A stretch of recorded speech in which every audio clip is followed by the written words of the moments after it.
action, let's go. 저 건물을 찾으러. Om Swastiastu. Assalamualaikum warahmatullahi wabarakatuh. Salam sejahtera bagi kita semua. Shalom, namo buddhaya, dan salam harmoni. Baik, sebelumnya perkenalkan, nama saya Dewayan Pratnyawati dengan NIM 2211031238 dari kelas R semester 3. Di sini saya akan mereview beberapa artikel yang saya dapatkan. Adapun artikel yang pertama yaitu terkait moral dalam materi PPKN di SD. Dengan judul artikel Perubahan Moral Peserta Didik Melalui Lingkungan Sekolah, yang dimana membahas permasalahan pada lingkungan sekolah yang terbatas dalam mengawasi peserta didik ketika pulang sekolah.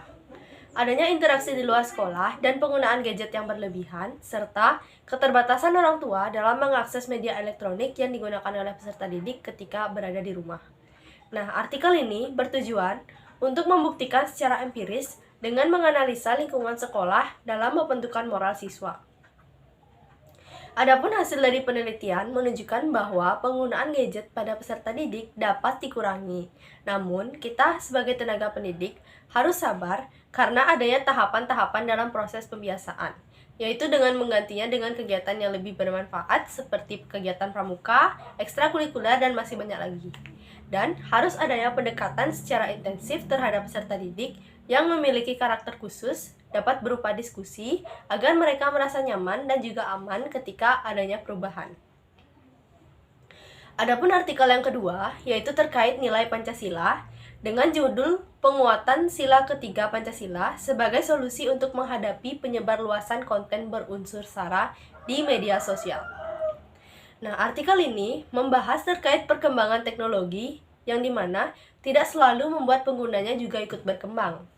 Nah, adanya postingan pada jejaring sosial yang tidak menyuguhkan berita yang sebenarnya atau hoax dan bahkan mengandung elemen SARA.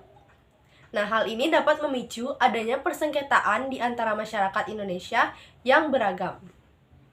Adapun pokok permasalahan yaitu sampai sejauh mana pemahaman masyarakat terhadap sila ketiga dari Pancasila sehingga tidak terjadi disintegrasi yang diakibatkan oleh penyebarluasan berita yang tidak benar atau hoax.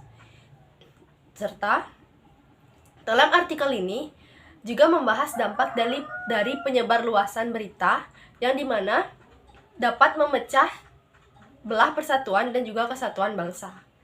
Adapun artikel yang ketiga yaitu terkait perubahan Undang-Undang 1945 dengan judul MPR dalam Sistem Ketatanegaraan Indonesia yang kooperatif antara sebelum dan juga sesudah perubahan.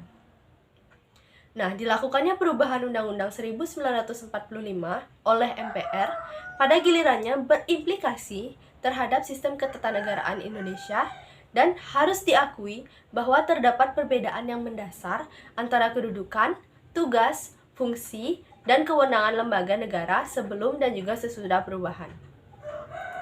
Hal itu memang telah sesuai dengan tujuan awal dari perubahan, yaitu menata kembali kelembagaan negara dengan cara mereposisi, mendefinisi, dan mengkaji ulang kedudukan, tugas, fungsi, dan kewenangannya. Salah satu lembaga negara yang mengalami pergeseran signifikansi adalah diubahnya MPR. Dalam Tatanegaraan praktisi empirisnya, bahwa distorasi tersebut sesungguhnya tidak hanya terjadi secara tekstual dalam naskah undang-undang, tetapi juga menjalar pada ranah implementasinya di lapangan.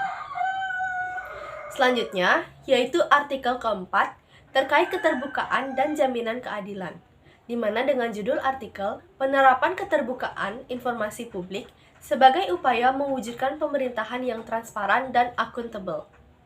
Kebebasan dan keterbukaan adalah dua hal yang berkaitan dengan pemenuhan hak setiap warga negara untuk mengakses informasi publik.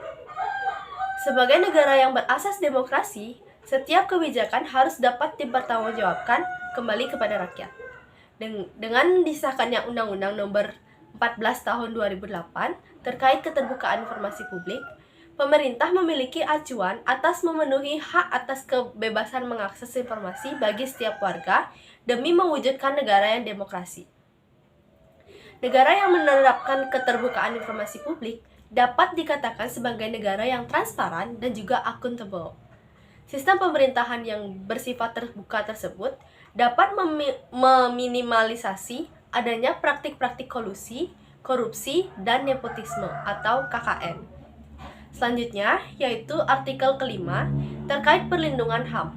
Dengan judul artikel, Perlindungan Hukum Terhadap Hak Tenaga Kerja Perempuan terkait ketidaksetaraan gender di Indonesia. Nah, pekerja perempuan memiliki hak dalam bekerja untuk penghidupan yang layak.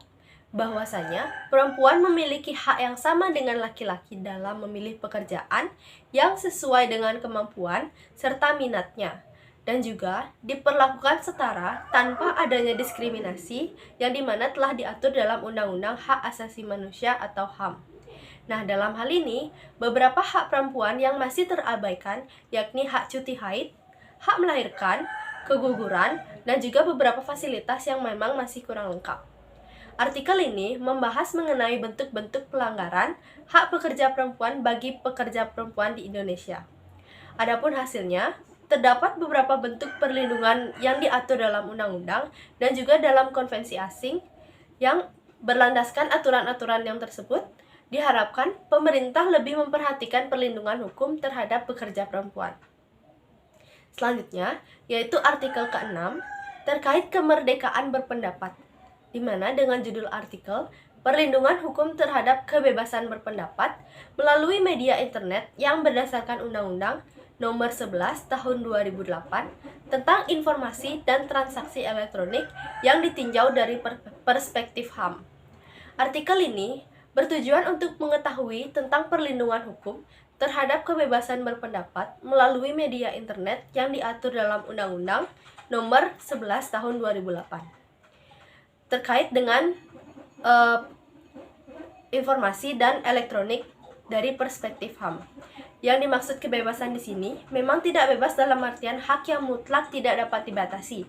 Namun, dalam hak tersebut melekat suatu kewajiban terhadap orang lain sehingga diperlukan suatu kesadaran kepada setiap pemilik hak untuk menyatakan pendapatnya agar memperhatikan hak yang dimiliki orang lain.